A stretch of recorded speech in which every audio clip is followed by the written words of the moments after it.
जे देशासाठी लढले ते अमर हुतात्मे झाले. सोडिले सर्व घरदार, त्यागिला सुखी संसार. देशासाठी आपण आपल्या जीवाची बाजी लावणाऱ्या थोर महापुरुषांना प्रथम वंदन करते आणि माझ्या भाषणाला सुरुवात करते. मित्र मैत्रिणींनो, आज आपण प्रजासत्ताक दिन साजरा करण्यासाठी इथे जमलो आहोत. 26 जानेवारी 1949 रोजी आपल्या देशाने राज्यघटना स्वीकारली.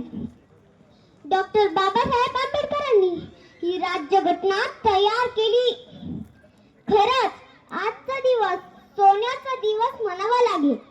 म्हणून म्हणते, चला करूया संविधानाचा आदर, ज्याने दिला आपणास जगण्याचा शिकण्याचा अधिकार. संविधान आहे म्हणूनच आज वेगवेगळ्या जाती धर्माचे लोक सुखासमाधानाने राहत आहेत. विविधतेत एकता आहे आमची शान, विविधतेत एकता आहे आमची शान. म्हणून आहे आपला भारत देश महान, भारत देश महान. शेवटी या तिरंगी ध्वजाला वंदन करून माझे भाषण संपवते.